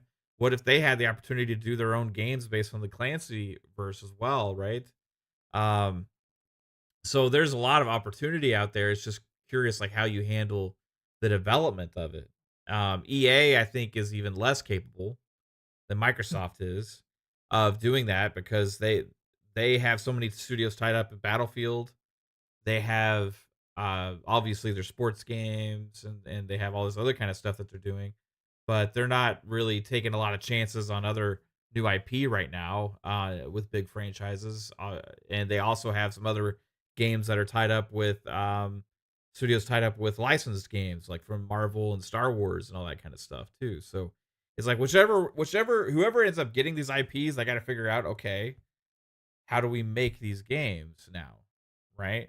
And that's going to be the trickiest thing because you're not just buying these IPs just to let them sit. Like you need to do right by the franchises and the fans of those franchises to try and create content for it. So I'm just curious what the best fit is going to be. And I think even if it's like okay, I look at this world where it's like okay, let's say Microsoft goes out and gets Clancy, right? Maybe EA goes and gets Far Cry, or maybe it's vice versa, Mm-hmm. whatever, right? Mm-hmm. Whoever gets Far Cry, go and acquire Crytek. Interesting point. Like go like could you imagine pairing Far Cry back up with the original creators of Far Cry? And oh, I am sure a lot of those guys are gone, right? Oh yeah, Yeah, for like sure. his but Crytek has always been this kind of engineering engine-based building studio that created this first-person shooter open world formula to begin with that Ubisoft has thrived on all these years after taking the CryEngine and converting it into the Dunia engine. Um, but yeah, it would be interesting, like a Far Cry paired back up with like a Crytek, right? They could do some interesting things with some other things, right? Okay, so let's say like Microsoft goes in and they acquire the Clancy IP. Let's say okay, you get Crytek that can do their other stuff. That like, they got other successful stuff right now. Hunt Showdown is pretty good for them. They got some other stuff that they're doing. Okay, let's go in here and let's build up Far Cry or Crisis or you can do another Rise, like that holds a lot of value there. So you can have a studio to invest in based on stuff that they have expertise in, right? Right. So for me, it would be like a good match of okay, there's a reason now to go and acquire a studio like that. And as far as acquisition seasons, people are against that. I think like acquiring studios that you have a pipeline of content that they would be interested in creating and stuff that would help make that studio more successful would be something that'd be good for any gamer that's looking forward to playing games. So, um, I would look at interesting acquisitions outside. That doesn't necessarily have to be from the Ubisoft team. Maybe you get like one of those teams along for the ride and say, okay, we're gonna do a deal for uh Splinter Cell and the whole Clancy verse. Like we need Ubisoft Toronto or Ubisoft Montreal, like or I think you one take of them. massive. I think you Yeah. buy But like, is I think massive going to be as valuable if you don't have access to the Snowdrop engine? I think you could buy the Snowdrop engine out from underneath them too. So just But buy the I think ye that again, Snowdrop this engine. is That would be an amazing thing, right. This is a speculation town, right? right? Again, but I am looking at this situation and thinking to myself, if again, as much as I can, becoming Yves Guillermo and understanding that this is desperate. This isn't like, Yeah, yeah, yeah. oh, we're gonna be fine for another 3 years. No, you don't have that much time, right? You are now in hostile. They fought off a hostile takeover. What was it now? 5 years ago, 6 years ago, whatever it's been. Once. They're not in the position to do that again. Their share price, the way it's going, is in dangerous waters, right? So if I'm Yeez and I truly want to save my baby, I've got to give up stuff, Yeah, right? I have to. making deals, make So moves, you got to make deals. So what are you willing to do? If you're going to sell off the Tom Clancy IP, right? You got to be legitimately the way I look at it. If you're Yves, am I going to legitimately, is Ubisoft going to have enough money to invest into the Division 3? We've announced it, but are we going to have enough money to actually go forward with the Division 3 and get it out the door? Can I pay massive for the next 4 years? 5 years, depending on how far along they are in development. And can I take that risk? Are we still going to be here? Right? That's where I start looking at this and I go, okay, well, you got to give up something. So yeah, if somebody's willing to come in and buy the Tom Clancy brand, I look at this and go, but I want to keep Assassin's Creed. I'm going underneath like, hey, no, I'm going to keep Assassin's Creed. Assassin's Creed's my baby. We're keeping Assassin's Creed in-house. I need the studios that work on Assassin's Creed. That's a lot of studios as is. I've got to give up other stuff. I got to be willing to give up other stuff. So yeah, what's going to be valuable? Again, what's going to make waves for you financially, Mav? You got what is actually going to make a dent in where we're at? Well, Tom Clancy brand's going to do that. Far Cry certainly has a lot of value as well. Then you start looking at the teams. I've got Massive. I've got the Snowdrop engine, right? Yeah, we use Snowdrop on not only Division, but we used it on Avatar. We used it on Star Wars Outlaws. And But supposedly the Splinter Cell reboot it's remake is supposedly supposed to be a a remake as Snowdrop as well. well. Yeah. Right. So but that's going to bring value, right? So and if I was Microsoft and Xbox acquiring another great engine, right? Another great team who has proven. Now again, Star Wars Outlaws and Avatar didn't hit the way that Ubisoft needed them to, but they pump out games on a regular basis, right? They're one of those studios who does hit the mark, right? Again, Yeah. there's a lot of reasons for both those games, but I'm just saying they hit the mark, they get the games out, you buy them and you put out the Division 3 because the Division 3 slots perfectly in with your lineup, Mav. Think about that. Like that's a team that can come in, make the Division 3 for you, and potentially, Mav, work on whoever's got the main part, whoever's the Splinter Cell team is, Yeah. it's got to be a smaller team. So you grab them. But then you've got Massive who knows the Snowdrop engine. So now you got them working on Division 3, and then you also get them working on Splinter Cell with the Splinter Cell team, and you focus on those two franchises out the gate from your purchase. Out the gate, those are your two. Watch Dogs has got to come later. You got to find the right team. You got to think about how you want to bring that back, right? Ghost Recon is another problem, right? But like you said, Mav, you got some teams underneath Activision Blizzard who understand shooters. You got a bunch of talent in-house that you could play around with and come up with somebody to take over, Ghost Recon, right? You license back for their Rainbow Six, etc. But man, Massive working on Division 3 and the Splinter Cell game, those two games fitting into what you currently have in your first party lineup. If they had the time without the pressure of being underneath Ubisoft, Mav, and the pressure of you got to be you got to be the best thing since sliced bread. You got to monetize the shit out of this game, and that's all they're thinking about. You put them in a totally different situation and say, "Hey, go look what you did with Division 1. Bring the best from that, bring the best from Division 2, and just go make Division 3." Right? Yeah. Go make the best division you can make, and you get that kind of Massive back again. Man, Division 3 could be another third-person shooter, cover-based shooter, Mav. Like, holy shit, fitting into this lineup. You launch it everywhere, get online. You got all that right. Could be special, man. Then you bring back Splinter Cell. You bring back Sam Fisher underneath the green yet again, like it used to be. Yeah.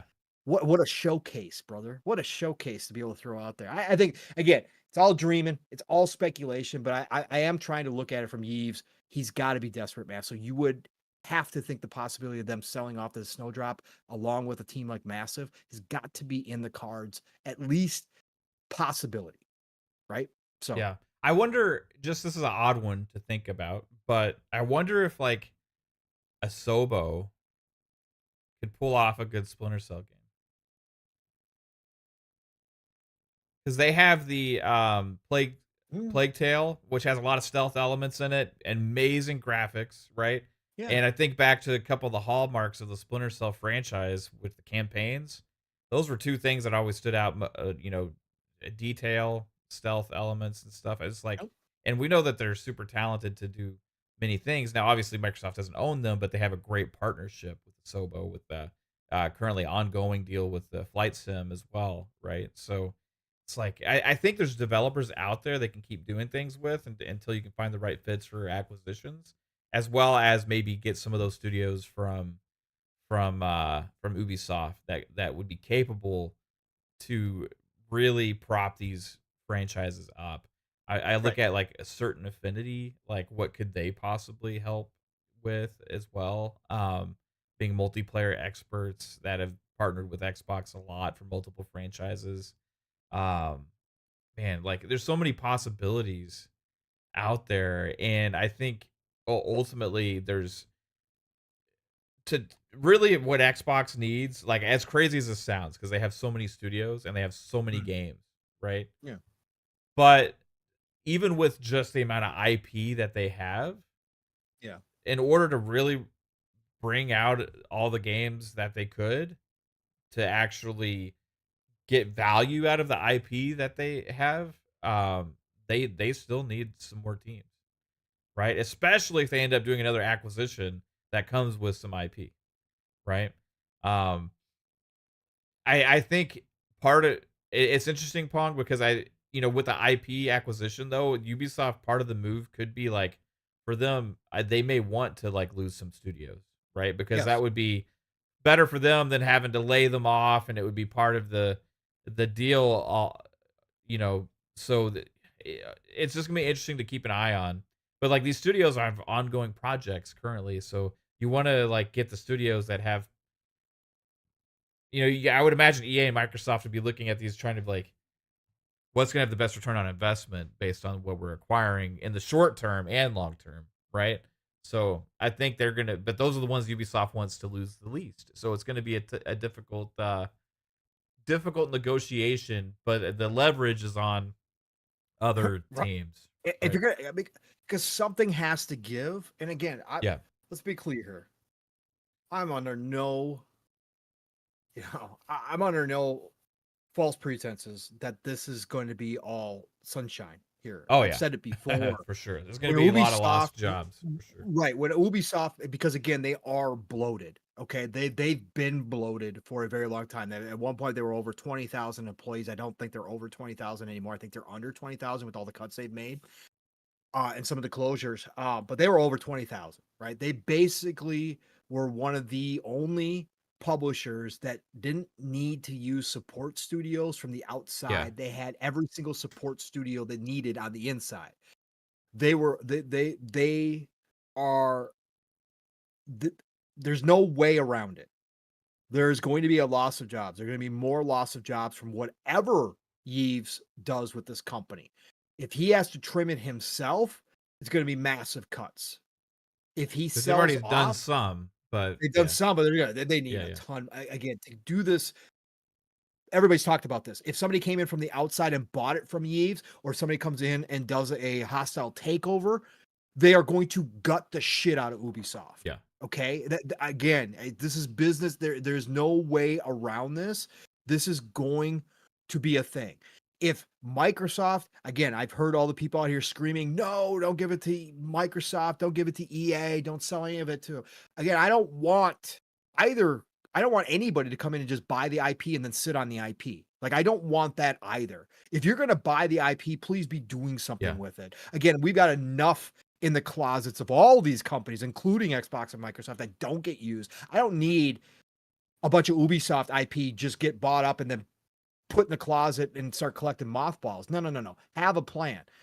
But even if they start, if again, my speculation came true, and they were to buy studios, right, to go along with the IP, I'm not going to sit here and tell you there's not going to be cuts. I'm not going to sit here and tell you they're just going to keep all the employees underneath all these dev studios. That's not going to happen, right? There is going to be cuts. I'm just trying to think of best case scenario here for Ubisoft, for the IP, and also for the devs to give them the best shot here to survive, right? But overall, this ain't gonna be pretty, man. This ain't gonna be. This is a dismantling of Ubisoft at the end of the day, unless some miracle happens, unless Yves finds some godsend plan out of nowhere. This is not gonna be a good thing. As far as the human toll, because there is going to be a lot of people looking for jobs when it's all said and done. So I'm not thinking Yeah. that way. We're just trying to think outside the box of what this could possibly, what it could look like. And again, if it's EA, it's EA. If it's Microsoft, Xbox, I don't care who Do it you is. think Again, just there's have a a plan. situation where it could be both? You know what I It mean? could, yeah. Yeah, yeah, Like, hey, yeah, yeah, yeah, EA is gonna make a deal for these yeah. ones. Microsoft's making a deal for these games. Like, the one I do see the Matt, we were talking about the smaller games like Rayman and that kind of, I see EA making a package deal for Mhm. like a Far Cry franchise, but then a package deal for a bunch of the smaller stuff because Right. EA does like to dabble in the smaller games, right? They have their whole indie thing. They do like to dabble in that stuff. So I could see them take some of that smaller stuff on too.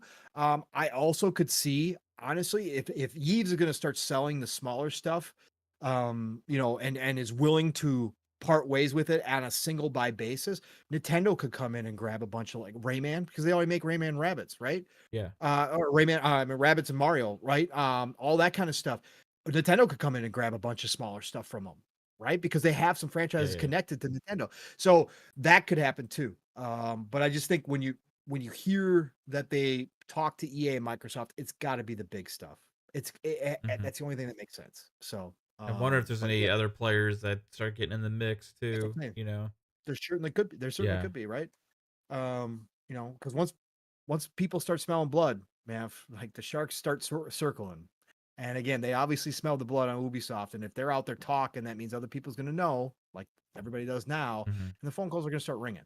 And again, Yves would be smart to open it up to more people because he's going to have a better chance of getting bigger bids for it, unless he really is looking for the best homes for his babies that he believes will give him the best chance to still, like I said, in the case of Microsoft Xbox, relicensing back to him or surviving down the road versus disappearing into the nether and never being heard from again, unless he is trying to be picky on that. So, but there's only so many companies right now that would take on a bunch of this IP because what are you going to do with it? It's only good. It's only got value if you're going to use it, Yeah, I would right? That's imagine, the I only mean, value. like, they're not just like, "Hey, let's get these IPs and let's figure out what to do with it." Like, Yeah. No. these companies are gotta have an idea and a plan Hmm. and already have some things kinda worked out, I think, to be able to spend that much cash on new IP, especially when you already Correct. have so many existing as well, Right. right?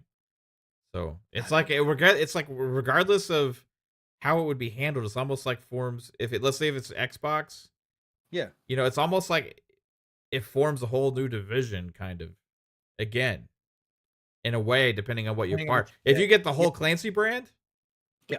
for sure. That's If you just separate. get like Far Cry, yeah, that's one game that's gonna come out every Right. 4 or 5 years or whatever, right? So that's not as, daunting. You can have one studio, special studio for that, right? But like, if it's a whole Clancy brand, you Yes. need like 4 studios that are constantly working on Clancy stuff, you know? So, Yeah. otherwise fans I are mean, it gonna would be be like pissed. a purchase. Oh, yeah, I mean, like they and are then it's not now. gonna really value. Yeah, and it's not gonna have any value if you don't use it, right? So again, Yeah, yeah, you'd have exactly. to have something in place. Like you said, Microsoft does have the flexibility because they do have some teams internally. They can always build teams from their internal groups. Mhm. We've heard they've already formed a couple new studios, right? So that possibility is makes it more exciting if they're going to take on something like the entire Tom Clancy brand for me. But they could easily, like I said, acquire a couple of the studios from underneath Ubisoft that already have experience on those brands as well. And like you said, it would be the Tom Clancy is like buying a small publisher unto itself, right? Smaller than ZeniMax per se, but it's like buying a Bethesda and Arcane together, right? Right, right. It is its own thing because of how many games are underneath that name that are still well known and Yeah. need to be I think in the like ideal situation, if it was like the whole yeah, Clancy brand, I would have like a group of 4 or 5 studios and be like, "This is the Clancy see, group." Clancy Group, the Clancy Clancy Group, group. perfect. Yeah. Sounds like an attorney's office, but that's fine. The Yeah. Clancy Group, that's fine. The firm. TCG, TCG, the TCG group, the Tom Clancy group. That's what it would be, the TCG. Let's go. Yeah, no, I think it would be dope. Um, and like I said, I want these franchises to continue, and Ubisoft is in big trouble. There's zero question that this is not even like speculation. Ubisoft is in big trouble. And I want the best for not only the devs but the IP as well. Like I said, the best bet would Yves would give it all up. The Guillermo family would walk away from video games because I think they have zero clue in this new industry. I don't Yeah. think they have any idea what they're doing. And I wish somebody else would come in and just buy Ubisoft and take it over. But if this is ultimately what it's going to mean, then I want the best stewards for this IP. And again, there's not too many big publishers out there that can take on a Tom Clancy brand and do right by it, or even have a chance to do right by it. It's a lot, like you were just talking about, Mav. It's a lot of investment if you're going to do it, if that's the road they're going. You know, at the end of the day, who knows? Yeez might say, I'm not giving up Assassin's Creed. I'm not giving up Tom Clancy. I'm not giving up Far Cry. Those three are mine. You guys, I'm selling everything else. I don't know what he's going to get pennies for the most of it. Again, not to say there's no great stuff in there, but I don't even think EA or Microsoft would be rumored to be in talks with them if it was that stuff, though. Like I'm thinking if those names are involved, it's got to be some of the big shit. Yes, absolutely. That's what I was saying when I heard EA, Microsoft, and Xbox. It has to be that's where it's like Clancy, Far Cry. You know, yes. Possibly. I mean, even Assassin's Creed, if possible. Right. If he's really going, I think they have really so much tied up in Assassin's Creed. It's like their hopes for the future. It's like he. I think if I was to predict what Eves is thinking, right? Yeah. Like in his idea, okay, let's sell everything else, right? Keep Assassin's Creed, right? We'll make a deal with when we get rid of that. We'll keep pumping out content for Rainbow Six Siege, and we'll get rid of some of the studios in that process. Get an influx of cash, and then we're gonna hit home runs on these next couple Assassin's Creed games, and we have stuff planned for Rainbow Six that's gonna be exciting, and we're gonna build from there. Like in the back of my mind, that's what like it's almost like what I think I potentially would do if my back was against the wall and I was Ubisoft. You know, other than that, I would say the best thing that they could do is, hey, let's fucking hurry and get some fucking games out, and let's stop being canceling and you know working on stuff for 2-3 years, shuffling the deck, you know, constantly. Because if you don't release, there's one guarantee. Yeah, you get nothing. Right. So, yeah, I don't know. It's true. And you also lower the value of everything, of all the IP that you own. Right. That it's not just the longer your value it that's stopping. It's the other. Yes. Could you imagine if there was like 3 Splinter Cell games that launched between the last and today? How much more valuable the brand could be? And think about how if they didn't fuck around with the Division, right? If they didn't fuck around with the Division, Ubisoft could have been saved by that alone had they done right by it. Such like, literally. Dumbasses, man. Like such a shit show. And I think the game they've been searching for the whole time right underneath them. They had the game already made and they just fucked it all up.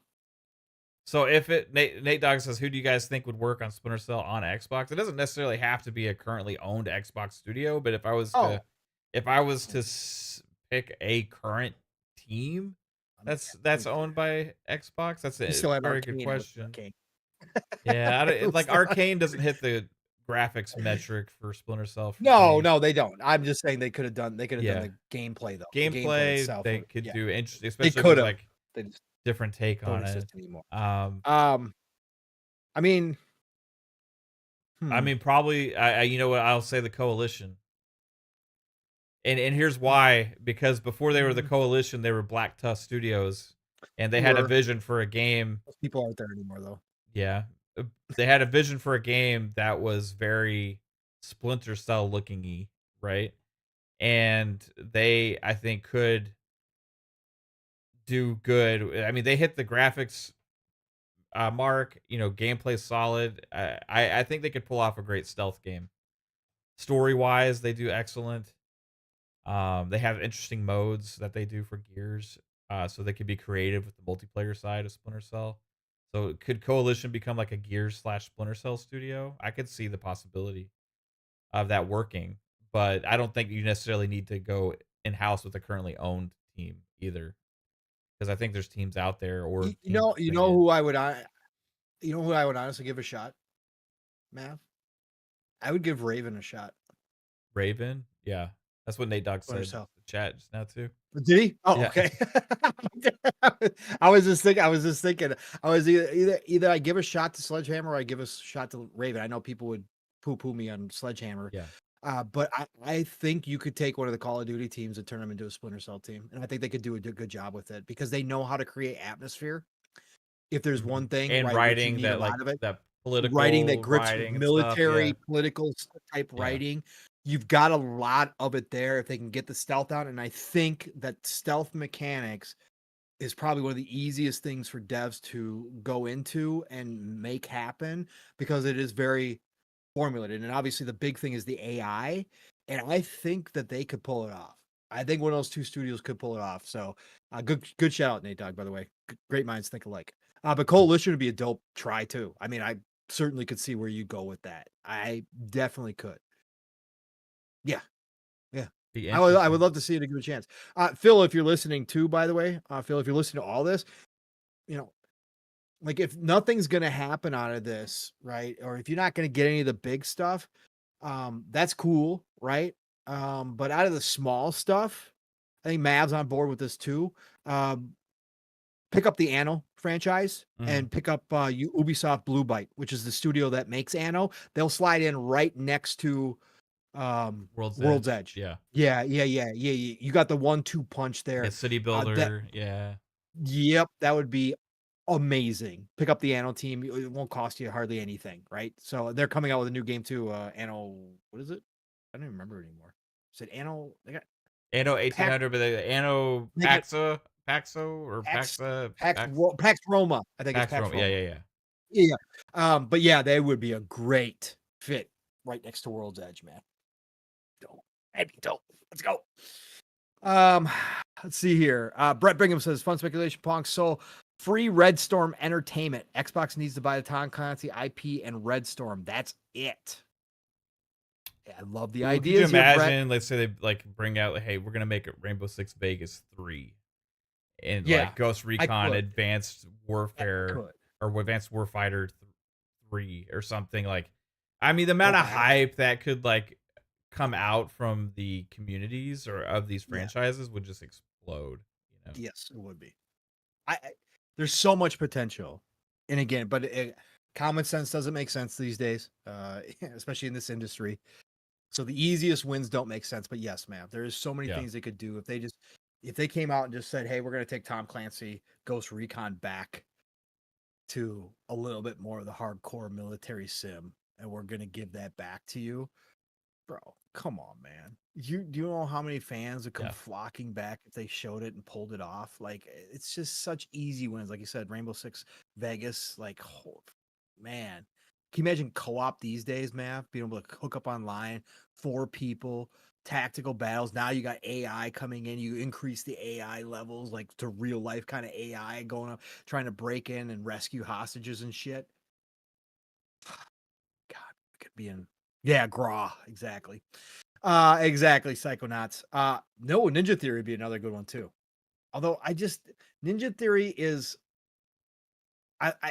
Nate Dogg, the days of Ninja Theory doing regular video games, I think are gone.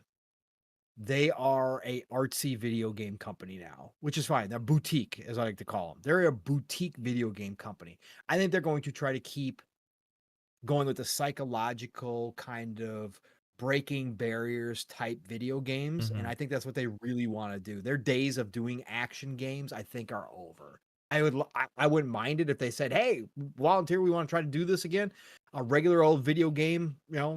Sure, I absolutely, of think course. they I mean, have the again, talent for it, you they got know? the talent for sure. I So, just think they that they're a could do it. boutique. Yeah, it's just I think they like to do this whole psychological thing now. They really like to make Oh, that a yeah, thing. yeah. Yeah. Yeah, Snooky Jackson says we need a Division 3. I have over 600 hours in Division 1 and 2. Yeah, I mean, again, you're talking about a lot of people in the fun speculation family that have a lot. I mean, Fuzzy and PTK Blam have thousands of hours. Thousands, yeah. Literally thousands in Division 1 and Division 2. I have probably 600-700 between the two in all my playthroughs between Division 1 and 2. Mav's got hundreds of hours in both of them as well. We are Division fans. So Yeah. yes, what they did to the Division, again, they had the game that they've always wanted, but they fucked it all up and then went, "Oh, we're going to fix it all." Started fixing it all. and then just abandoned it again, and now we're putting up more updates, and, oh, by the way, we canceled, Division Heartland because we realized that was a stupid idea instead of just making Division 3. Oh, by the way, we've had Massive go off and, work on Avatar and work off on Star Wars Outlaws when they should have been working on the fucking Division 3 this entire fucking time, and they would have already been close to releasing it when everybody's been clamoring for a new Division. Again, all you had to do was make Division 3 close to your original Yeah. bullshot trailer that you gave us for Division 1 back in the day. If you got it to that quality and you took everything you learned from Division 1 and Division 2 and you brought back snow,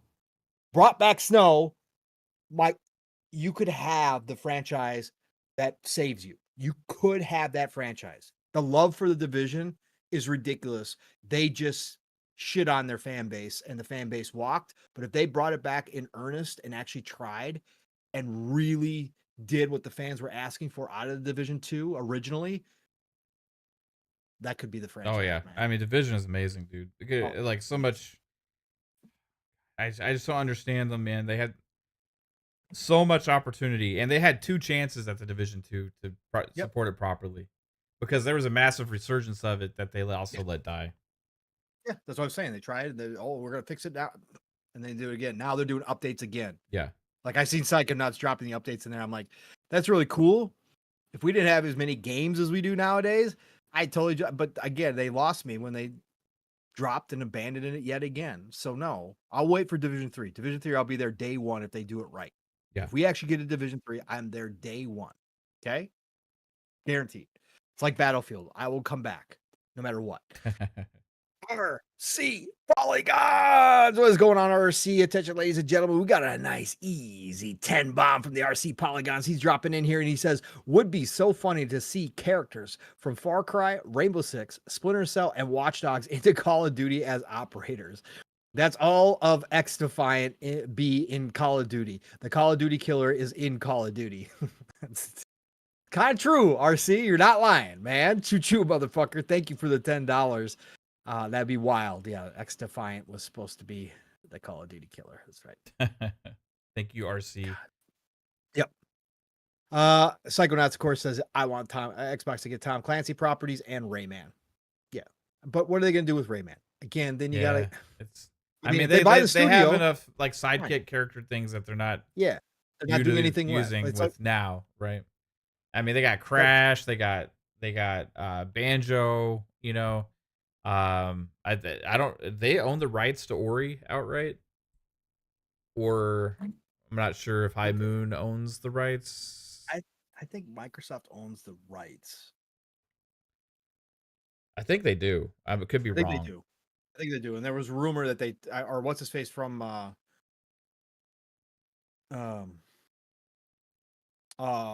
Thomas Muller came out and said that Microsoft had talked to them about Ori 3, right? So that was recently a couple. Yeah, it seemed like they needed Microsoft to be able to make that game if they were right. Microsoft had approached them and he said we'll see what happens, but they had been approached by Microsoft for an next Ori. So, I think if they got it, it'd be part of a package thing. Like yeah. And again, obviously now, you know, they're going to publish it everywhere. So whatever.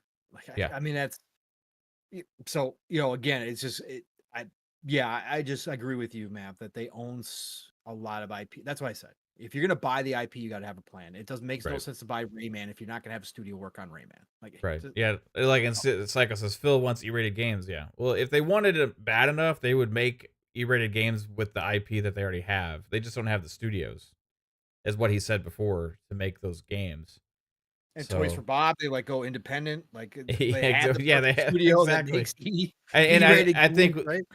they are made a deal for Xbox for a game, so they're making something, right? And that'll fill that void. Yeah. And, no, I mean they're doing stuff. Like I said, when it's something like this, I just need to know that you guys got a plan. You got to believe there's got to be a Crash Team Racing coming in the future that'll probably incorporate a lot of like crossover IP and stuff from Microsoft. Cool yeah, they did it. Again, common sense don't. Whatever. We'll see, but I hope so. I hope so, man. I hope so. All right. Let's see here. Oh. That's speaking of. That's funny as hell. Love when the Matrix does its thing. Xbox just posted 12 minutes ago. Time to ring in the new era with Rainbow Six Siege X. They literally just posted it 12 Right. minutes ago. Okay. All right. Thanks, Xbox. I love it when that happens. All right, Maps. So, great speculation. Hey, everybody, I hope you enjoyed it. Again, we are kind of back in acquisition season mode. Like, been a minute. Whether or not this, again, take everything with a grain of salt. We don't have official confirmation. Again, this is somebody, a shareholder, one of the shareholders, Ubisoft, one of the corporations, coming out and saying this. But, again, when people are pissed, a lot of things are thrown out there, but we got to believe that there's some smoke here. And there could be other, maybe they just mentioned EA and Microsoft because they're the two biggest ones. Maybe there are other companies that they've talked to, but you got to believe Yves is doing something. Again, I think it all comes ahead this year. I think there are decisions made this year about the direction Ubisoft is going to go and what the Guillermo family is going to do. So we're going to find out soon enough, but it is fun to speculate on this shit when Microsoft's involved, right? Because, at any given moment, hey, we went out and bought the Tom Clancy brand. What do you know? Yeah. Now owned by Xbox. Oh shit, we're gonna have a fun podcast that day if that shows up. Holy shit! Oh yeah. Oh, that'll be that'll be one of those days. Yeah. You know what I mean? That'll be one of those days, bro, for sure. But yeah, appreciate everybody and the feedback there too. You guys giving us your ideas as well. Great ideas in there. Love when the chat gets involved with this stuff. Yeah, I forgot. Also, they do have Double Fine too. So I mean, talking about the will there be a Psychonauts 3, right? Or another kind of they usually make kind of type E-rated games. Sometimes T, but they don't usually go extreme. Right, they don't. Yep. Let's see here. They tackle big subject matter though, like Psychonauts. They do. So yeah, that was pretty big. That was. I mean, they'll go with some psychedelic shit too. Like, I mean, it was some trippy shit, but it's like wouldn't be understood by a kid.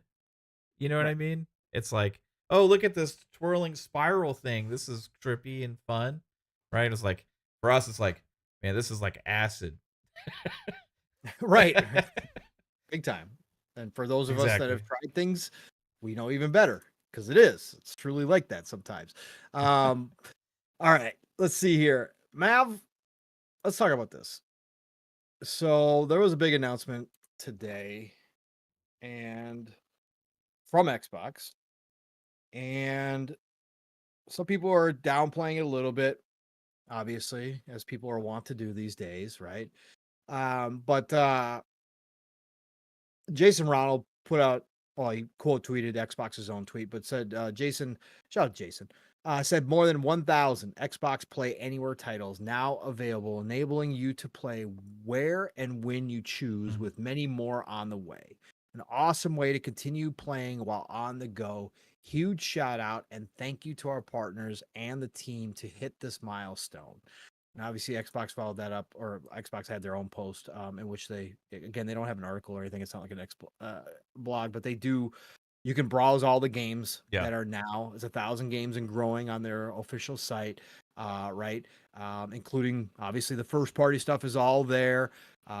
We've got even games like Expedition 33 is now included.